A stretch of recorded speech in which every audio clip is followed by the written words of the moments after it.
नमस्कार साथियों, मेरा नाम है आर.के. सिंह। संस्कृति आईएएस के वीकली करंट अफेयर सीरीज में आप सभी का स्वागत है।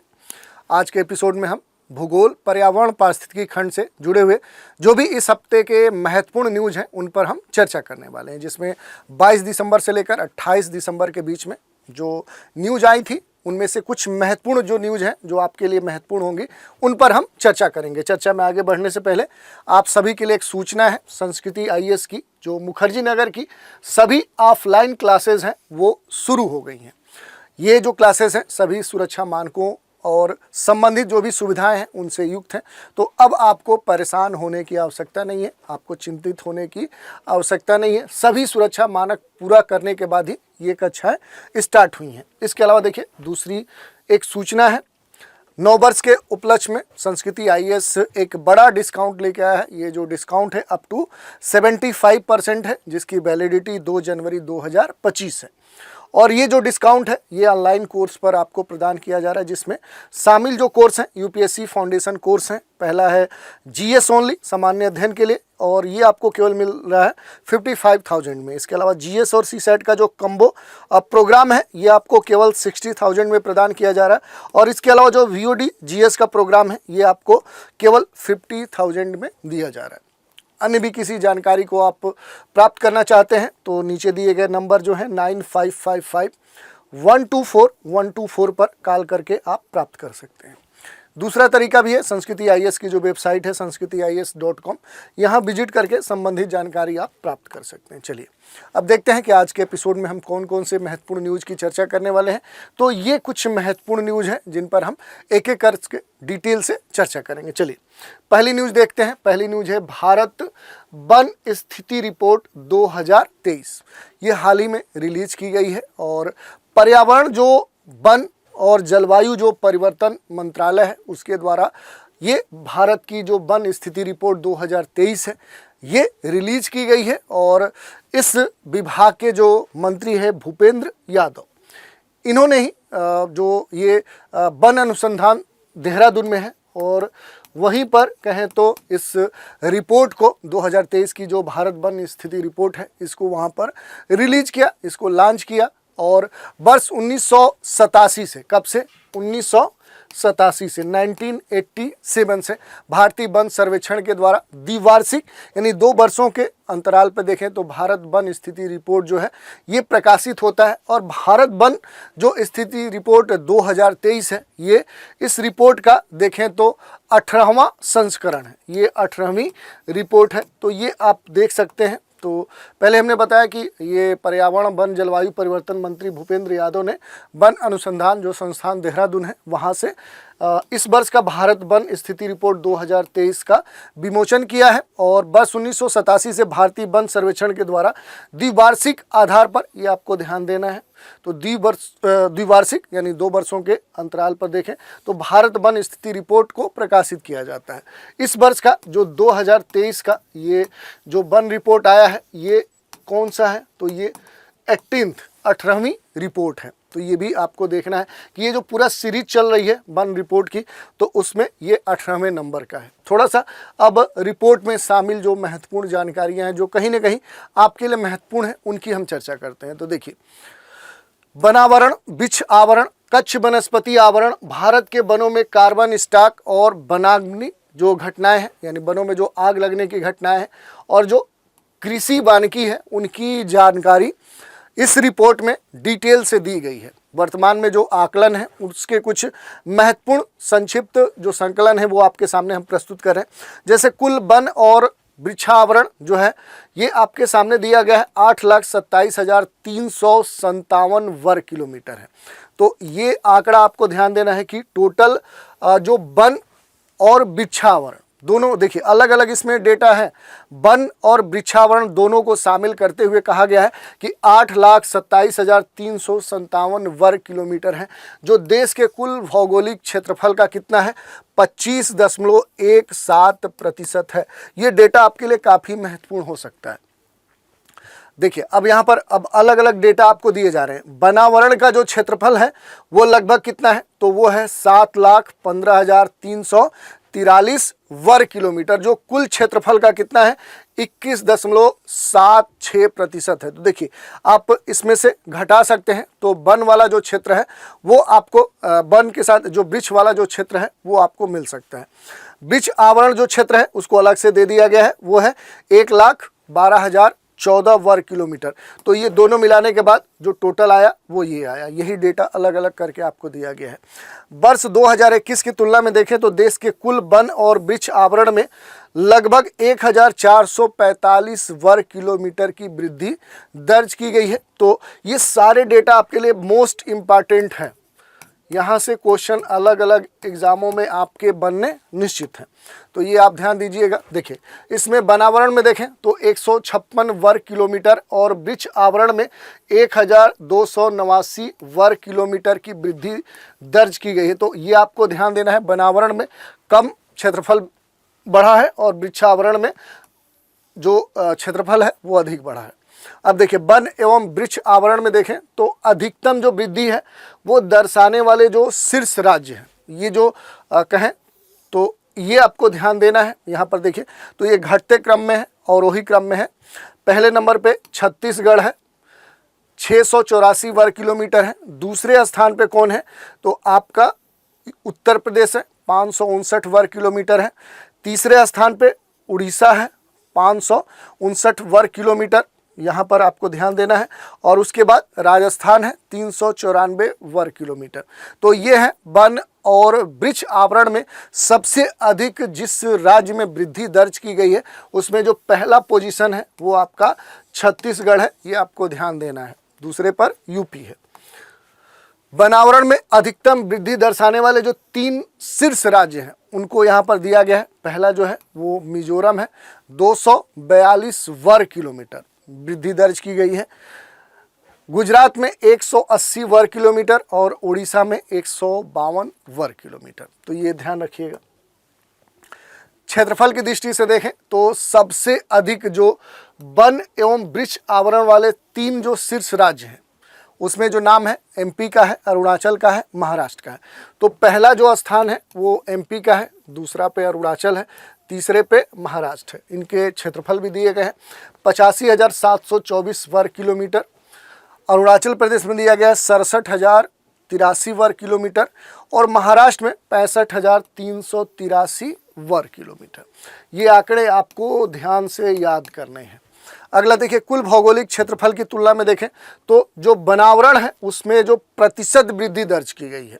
देखिए अलग अलग है, क्षेत्रफल के आधार पे, प्रतिशत के आधार पे अलग अलग जो क्वेश्चन है वो आपसे पूछे जाते हैं। तो देखिए इसमें ये कहा गया कि पहला जो स्थान है वो लक्षद्वीप का है, इसमें 91.33%, 91.33% का कहें तो वृद्धि दर्ज की गई है। जिसके बाद जो नाम आता है वो मिजोरम का है। आप देखिए मिजोरम में 85.34% की वृद्धि दर्ज की गई है। और उसके बाद अंडमान एवं निकोबार द्वीप समूह।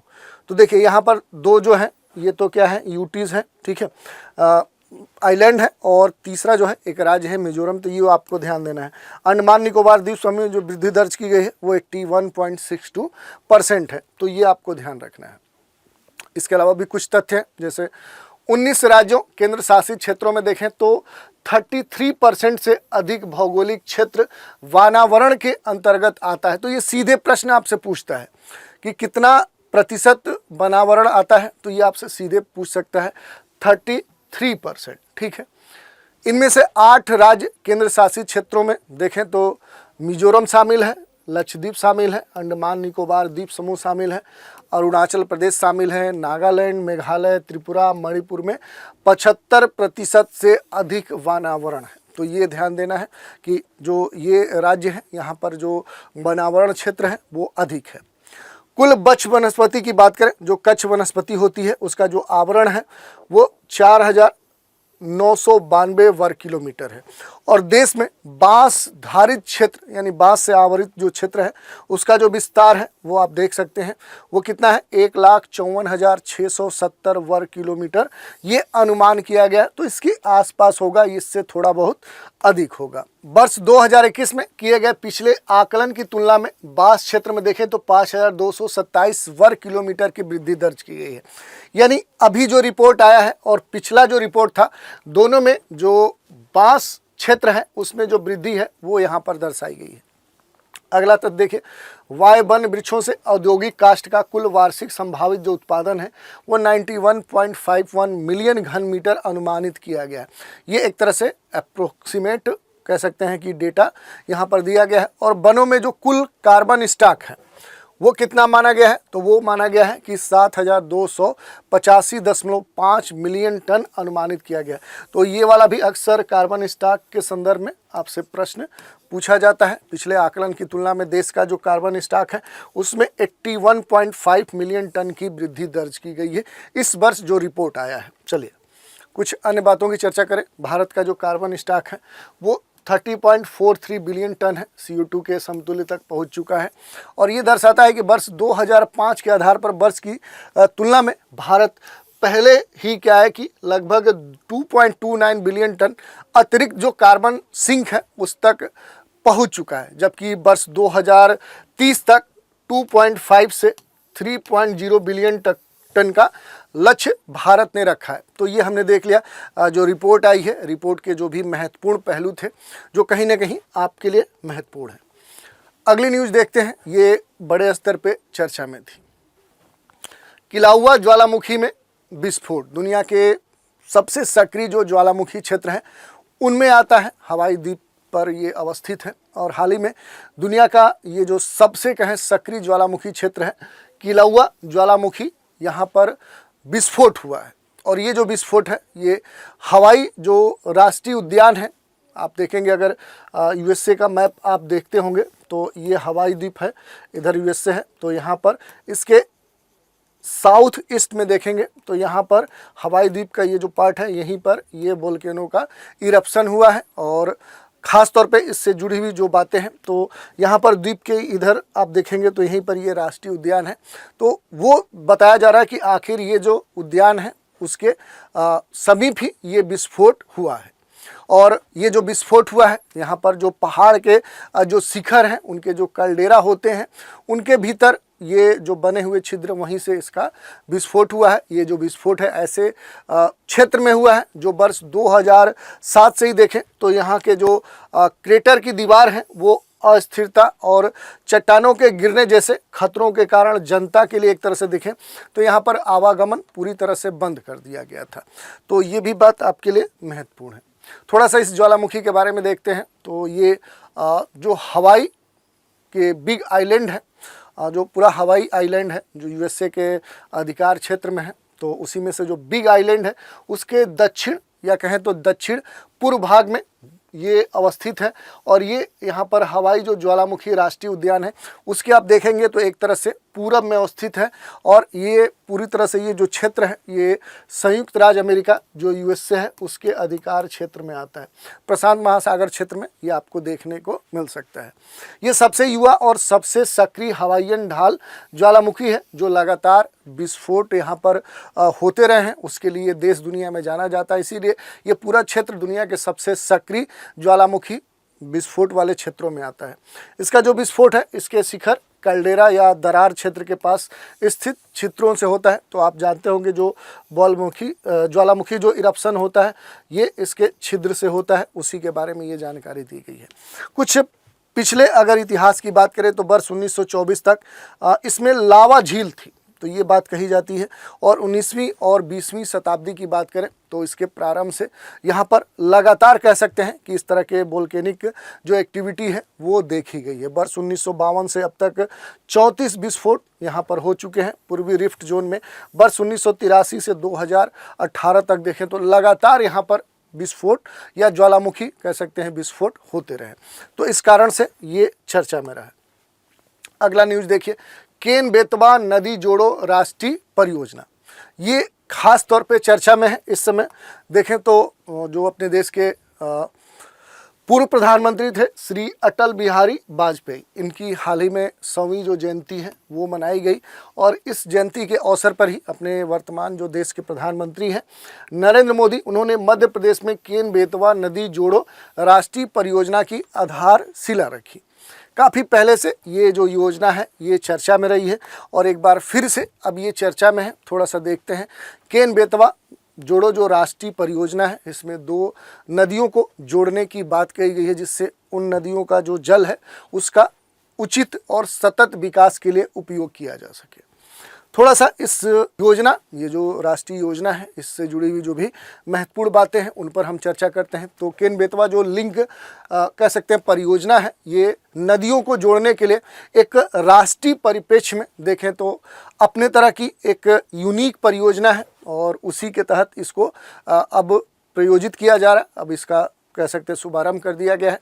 इस परियोजना के तहत 2 नदियाँ, पहली केन नदी है और दूसरी बेतवा नदी। ठीक है, ये 2 नदियां हैं जो आपको देखना है। पहली केन और दूसरी बेतवा, दोनों को क्या किया जाएगा, जोड़ दिया जाएगा। ठीक है, और उसके द्वारा इनका जो पानी है वो स्थानांतरित किया जाएगा। ये दोनों जो नदियां हैं कहीं ना कहीं आप देखेंगे तो यहाँ पे जो यमुना रिवर है उसकी ये सहायक नदियाँ हैं और इसी कारण से देखें तो इस परियोजना का जो प्रबंधन है ये जल शक्ति मंत्रालय के अंतर्गत किया जा रहा है। किस मंत्रालय के तहत, तो जल शक्ति जो मंत्रालय है उसके तहत इसका पूरा इस योजना का संचालन किया जा रहा है। राष्ट्रीय जल विकास जो एजेंसी है उसके द्वारा भी इसका रेगुलेशन किया जा रहा है। केन बेतवा जो लिंक परियोजना है, ये जो परियोजना है इसके तहत महत्वपूर्ण कहें तो जो पन्ना टाइगर रिजर्व है उसमें केन पर लगभग 77 मीटर और लगभग 2.13 किलोमीटर लंबाई वाला पूरा एक डैम बनाया जाएगा, एक बांध बनाया जाएगा और उसके दौरान उसे दौधन बांध कहा जाएगा। तो ये भी ध्यान देना है, ये जो बांध है इसका नाम आपसे पूछा जाएगा, ये कहाँ पर, तो जो पन्ना टाइगर रिजर्व है वहाँ पर ये बनाया जाएगा और इसकी जो ऊंचाई होगी वो 77 मीटर होगी। आप देखिए यहाँ पर पन्ना टाइगर रिजर्व है, यहीं पर ये दौधन जो डैम है ये निर्मित किया जाएगा।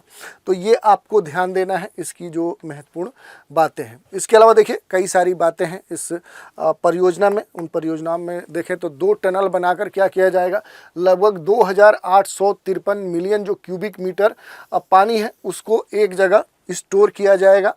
इस परियोजना से जो एमपी है, एमपी का जो पन्ना है, दामोह है, छतरपुर है, टीकमगढ़ है, निवाड़ी है, सागर है, रायसेन, विदिशा, शिवपुरी, दतिया जैसे जो क्षेत्र हैं, जो ज़िले हैं, उनको खास तौर पे लाभ पहुंचने वाला है।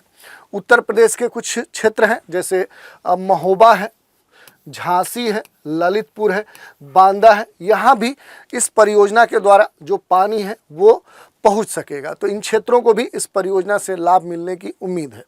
इससे लाखों जो किसान हैं उनको लाभ प्राप्त होगा। कहीं ना कहीं जो किसान हैं उनके लिए जो सिंचाई एक बड़ा मुद्दा है, तो उस मुद्दे की समस्याओं के समाधान में ये जो परियोजना है कहीं ना कहीं उपयोगी साबित होगी। इस परियोजना से जो आसपास के क्षेत्र के लोग हैं उन्हें पेयजल की सुविधा भी प्राप्त होगी।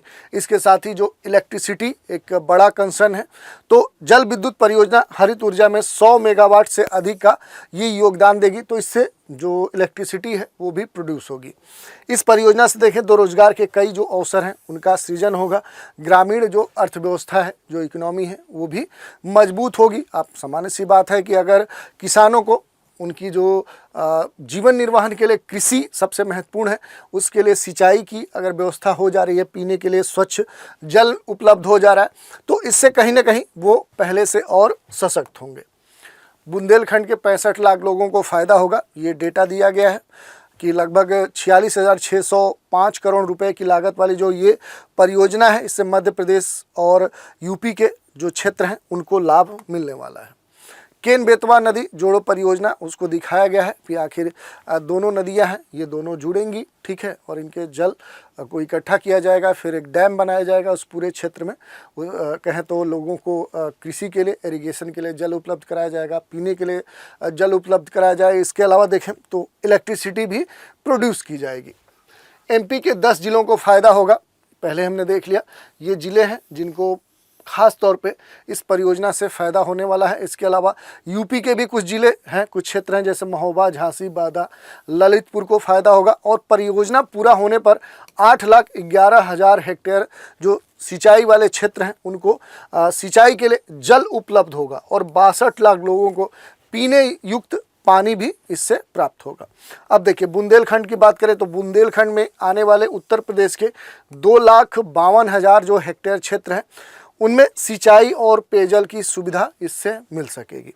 103 मेगावाट पन बिजली जो और 27 मेगावाट सौर ऊर्जा भी इस पूरे क्षेत्र में इससे उत्पन्न होगा। तो ये हमने देख लिया। अगला न्यूज़ देखते हैं। ये है भारत का पहला बायो बिटुमेन जो राष्ट्रीय राजमार्ग है।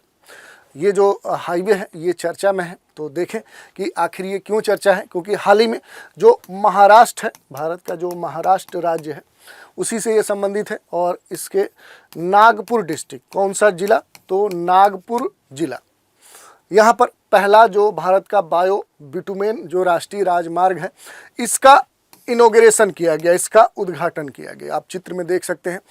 नागपुर और मानसर राष्ट्रीय जो राजमार्ग परियोजना है, कौन सी, तो नागपुर मानसर, आपको ध्यान देना है, नागपुर मानसर। ये जो राष्ट्रीय राजमार्ग नेशनल जो हाईवे जो प्रोजेक्ट है, इस परियोजना के 1 किलोमीटर हिस्से में देखें तो डामर में 15% जो बायो बिटुमेन है उसको मिलाकर ये बनाया गया। और ये देश का एक देखें तो यूनिक तरीके का पहला राष्ट्रीय राजमार्ग है जो लिग्निक जो नामक फसल अवशेष है उससे प्राप्त जो बिटुमेन है उससे निर्मित किया गया। इसी कारण से अब ये देश दुनिया में चर्चा का विषय बना हुआ है। पुणे स्थित जो बायोटेक कंपनी प्राज इंडस्ट्रीज और सेंट्रल रोड रिसर्च जो इंस्टीट्यूट है उसने मिलकर इस सड़क का निर्माण शुरू किया है। बायो जो बिटुमेन सड़क निर्माण है, ये निर्माण जो लागत होगी इससे कम हो जाएगी। तो जो लागत आती है हाईवे बनाने में वो लागत कम करने के लिए ये खास तरह का देखें तो एक प्रयोग किया जा रहा है। इससे रोजगार भी सृजन होगा। पराली जलाने से होने वाले जो प्रदूषण है उसमें कमी आएगी। तो कहीं ना कहीं एक जो पर्यावरण प्रदूषण की समस्या थी वो था जो फसलों के कटने के बाद जो अवशेष बचते हैं उनके जलाने से जो पर्यावरण क्षति होती थी, पर्यावरण प्रदूषण की जो समस्या होती थी, कहीं ना कहीं उस पर कंट्रोल किया जा सकता है। तो इसके कह सकते हैं कि बहुआयामी लाभ हो सकते हैं। बायो बिटुमेन क्या है, इसको थोड़ा सा समझ लेते हैं। बायो बिटुमेन पारंपरिक जीवाश्म ईंधन पर आधारित बिटुमेन है। इसका एक अस्थायी कह सकते हैं सोर्स है और ये पेट्रोलियम मुक्त होता है। इसे बायो डामर के नाम से जाना जाता है। तो ये आप देख सकते हैं। इसके अलावा इसका जो उत्पादन है ये जैव 4 वनस्पति तेलों, फसल के जो ठूठ हैं, जो शैवाल हैं, जो लिग्निन है, इस तरह के जो पदार्थ हैं जैसे कार्बनिक जो पदार्थ हैं उनसे ही इसका निर्माण किया जाता है। ये काफ़ी उपयोगी है। उपयोगिता की बात करें तो सोर्स जो मटेरियल है, जो प्रोडक्शन के मेथड्स हैं उन पर और ख़ास तौर पे पारंपरिक जो बिटुमेन है उसकी तुलना में जैव जो बिटुमेन है ये पर्यावरणीय प्रभाव कम रखता है। यानी इसके द्वारा पर्यावरण के ऊपर कम से कम प्रभाव देखने को मिलता है। जैव जो बिटुमेन है ये उत्पादन नवीकरणीय जो संसाधन है उनका उपयोग करके किया जाता है, जिससे सड़क निर्माण के लिए अधिक नवीकरणीय जो संसाधन है उनको बढ़ावा मिल सकता है। जो पहले से कह सकते हैं कि आधारभूत जो सोर्स हैं, जो संसाधन के घटक हैं, उनका उपयोग करके इस तरह के हाईवे बनाए जाते थे। उन पर जो संसाधनों पे जो दबाव पड़ता था उस दबाव को कम किया जा सकता है इस अल्टरनेटिव सोर्स के द्वारा।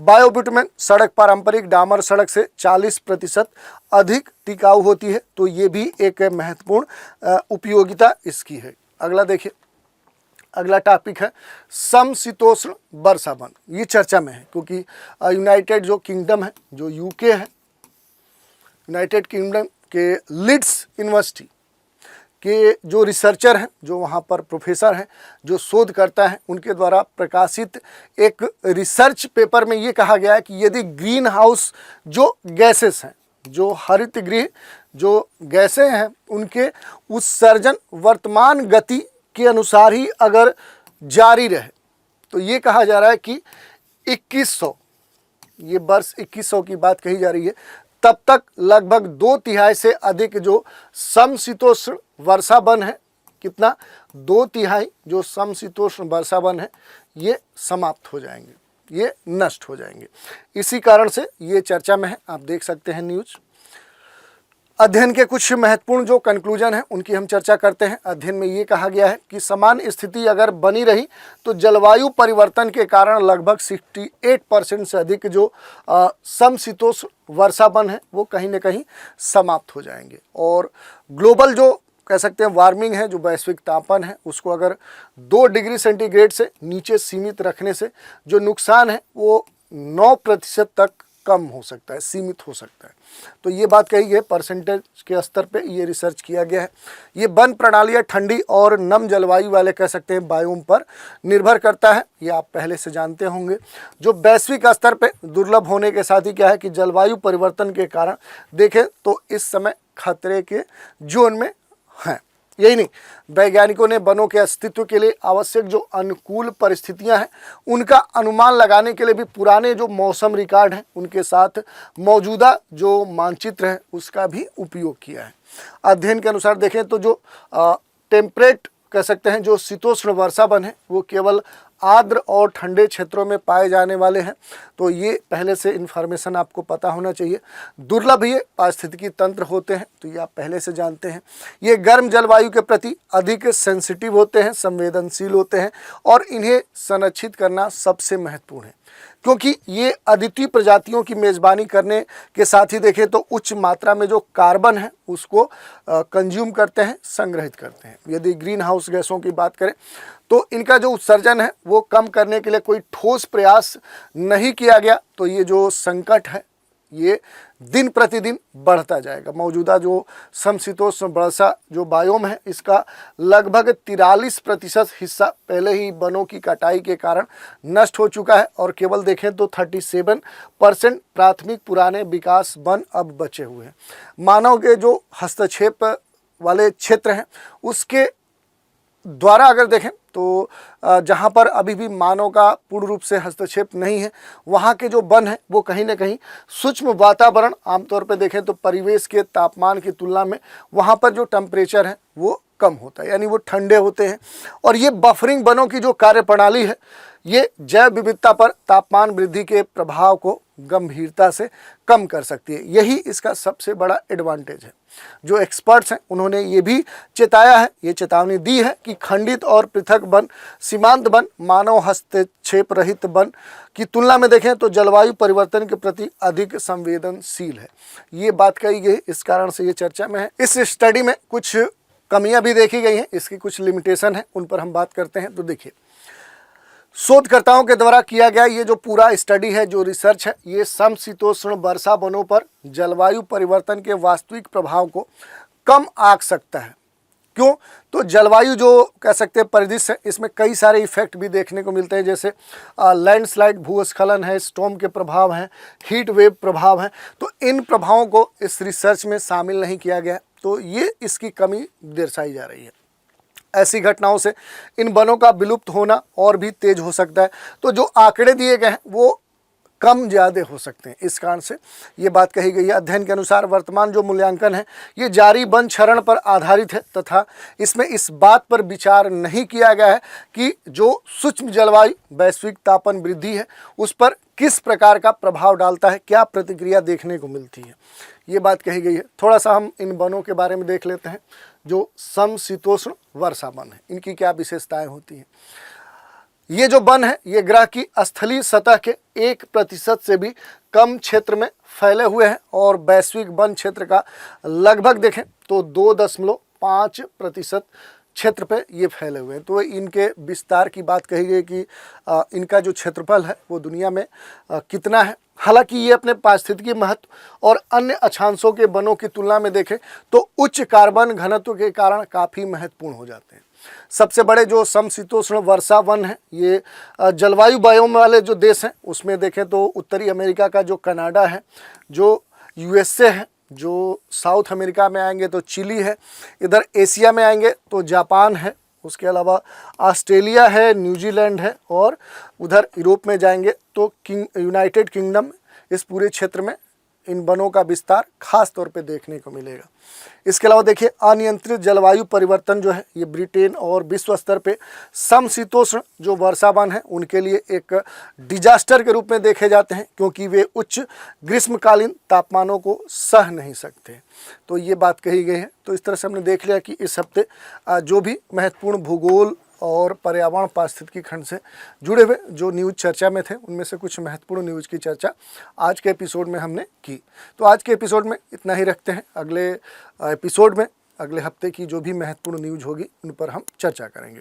तो आज के एपिसोड में आप सभी हमारे साथ बने रहें, इसके लिए धन्यवाद।